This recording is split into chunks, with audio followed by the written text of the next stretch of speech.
Good afternoon. I'm Eli Hall, back to you again with news of the East. Over the past few days, there have been multiple firebombing attacks across Japan, causing havoc throughout the country. United States troops have been taking over islands with the aim to conquer and destroy militia of Japan. Sending you over to Truman for more details. I'm Truman Forgy, reporting live from the Pacific Islands, where significant and intense events are unfolding. Explosions are echoing in the background as we witness a strategic and critical phase of the war in the Pacific. As you can see in the background, there's craters from ongoing explosions and bombs that have catastrophically destroyed these islands. As we move closer to the island of Japan, the sky is illuminated by the fiery glow of incendiary bombs. The relentless bombing campaign, part of the broader Allied strategy, is aimed at disrupting Japan's military and industrial capabilities. The use of incendiary devices designed to create massive firestorms. The tactics employed by the Allied forces involve targeting densely populated urban areas, aiming to not only destroy military infrastructure, but also to break the morale of the Japanese civilian population and the Japanese military. As you can see, we are in an abandoned Japanese bomb factory and military supply shop. It's been taken out by some of the bombs, and right now, it's a ghost town. All the Japanese soldiers have fled and ran away, and at any time, they could come back to grab supplies, other weapons, or scrap metal. So we should be getting a move on. Reports suggest that the bombers are focusing on key industrial centers and supply routes, effectively crippling Japan's ability to sustain its war effort. The use of firebombings has proven to be a devastating tactic, as the highly flammable materials ignite widespread fires, making it a challenge for authorities to control the damage.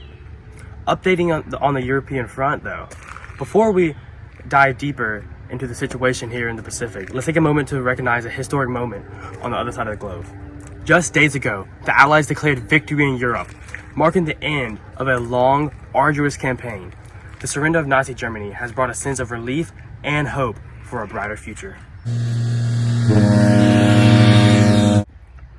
Now turning our attention back to the Pacific, where Allied forces are closing in on the final stages of the war. The intense island hopping strategy, spearheaded by figures like General Douglas MacArthur and Admiral Chester W. Nimitz, has proven to be successful. As we witness the ongoing bombings, it is important to note that these actions are part of a broader effort to bring an end to the hostilities in this theater. Island hopping strategies. The island hopping strategies involve bypassing heavily fortified islands to seize less defended locations that can serve as launching points for further advances. This approach has allowed Allied forces to isolate and neutralize Japanese strongholds, strategically moving closer to Japan. Now, I'm sending you over to General MacArthur for an interview.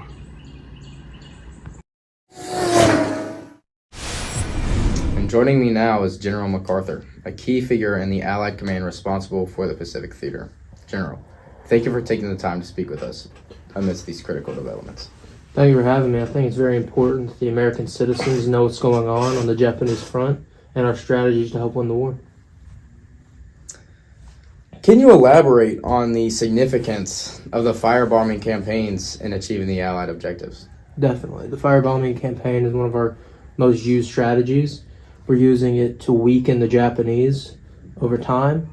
We're targeting key industrial areas, centers, stuff like that, while also attacking supply lines. We're trying to soften up their defenses using some of our other strategies to help exploit them. And General MacArthur, how do these bombing campaigns intertwine with the border hopping strategy? The island hopping strategy is very important because it allows us to take another step closer to Japan.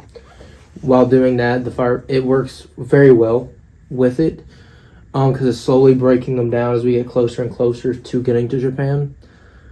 We are working to create a pathway for our advances and getting closer and closer while letting any ships or stuff like that we have to get closer to our islands and to Japan. Okay, and also, given the recent couple of victories that y'all have picked up in Europe, how do you suppose that will affect the momentum there in the Pacific? The morale boost is definitely going to be there for us soldiers. You know, knowing that it's over in Europe. You know, we're going to have more troops coming in to help us. Our army isn't divided like it has been. That's definitely going to be a morale boost and also a boost strategically. Thank you, General MacArthur, for the incredible insight. Back to you, Eli, at the studio. As we witness the events unfolding in the Pacific, it is clear the war is coming to an end. The Allied forces, after the triumph in Europe, are determined to end the hostilities of the Pacific. We will continue to keep you updated on the latest events in this critical theater of war. This is Eli Hall reporting live from New York City. Thank you for watching.